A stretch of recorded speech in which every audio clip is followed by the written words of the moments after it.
My name is Santy Gray, and I work for the Butte County Office of Education as a school and community mental wellness advisor.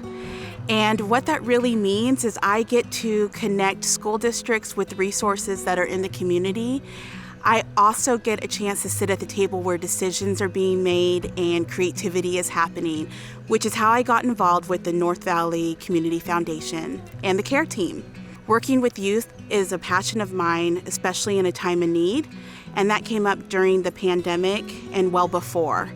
I have my own experiences with mental health and really needing somebody to be an advocate and a mentor for me. And this is my way of going back in time a little bit to be that person that I needed when I was that age. Satisfaction in my work in working with youth in this way really contributes to my idea of a community approach to mental health and wellness.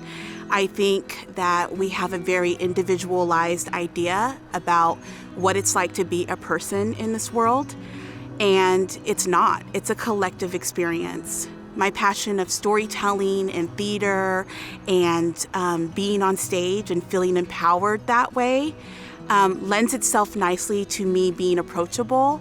But the way that I really feel like work is being done is making sure that I'm part of the bigger picture for these youth and for myself. And so if that means that connecting with them on a one-on-one basis or introducing them to a new way of being creative or expressing themselves, great. I get satisfaction from watching people blossom and helping them find ways and definitions that are authentic to their identity and empowering them that way, which is a journey that I've been on for most of my life. So I like to walk alongside folks when they're starting that journey. When I think about what the biggest challenge is for youth right now, and on the other side of that question is, what do adults need to know? There's two answers. The first one is, the biggest challenge is adults don't remember what it was like to be young. And they don't remember not because of any fault of their own, they just don't remember because we're doing a lot of stuff and we're doing a lot of grown-up things that take us out of that role. And I think one of the biggest challenges that youth have is that adults aren't listening, simply listening to their stories and their experiences, validating them, and also wanting to go into fix-it mode right away. And when we think about fix, it usually means something's broken. So if you're gonna go into fix-it mode, you must think something's broken or something is wrong with my experience or my story. When really, it's just an experience or a story and I wanted you to listen. What we get feedback about mostly is that adults don't listen and they wanna fix it right away, or they start telling stories about what it was like for them. And that's not what I'm talking about when I say remember.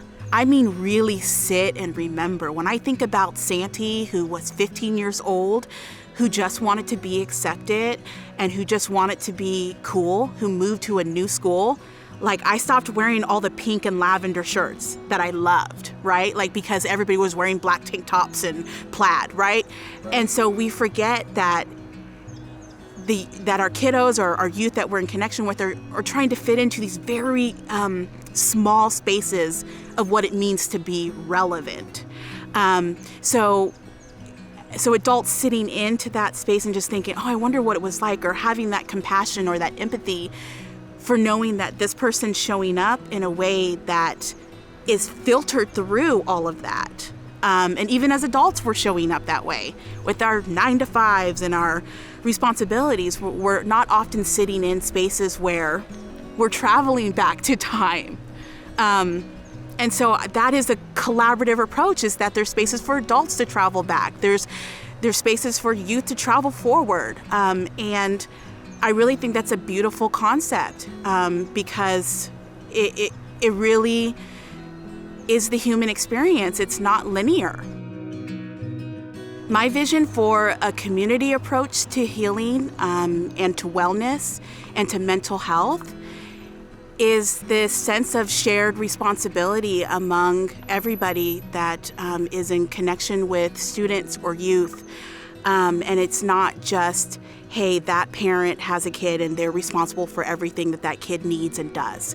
It's actually, there's a caring adult at the school, there's a caring adult at the Boys and Girls Club, there's a caring adult in any youth groups that they're part of that is really tending to these different identity pieces of all of us.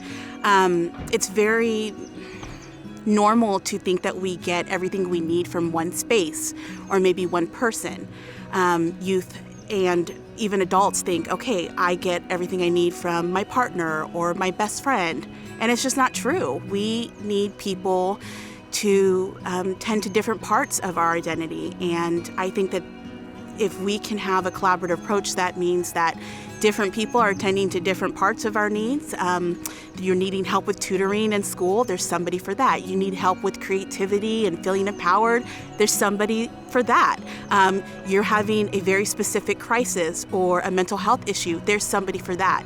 And to not put this responsibility all on our guardians or our parents or just like one person that's part of that youth's life. And even as adults, we need that as well. So really this expansive idea of taking care of each other is my dream.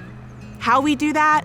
Well, I don't know, but I know that I'm in the right direction because I feel alive and I feel inspired by the youth that I connect with because their story is not just theirs. That's the whole point of collaborative approach, is that you find that there are similar stories and maybe your story is continued through this sharing, and maybe you rewrite the ending of a story that you had about yourself. That to me is truly what being alive is.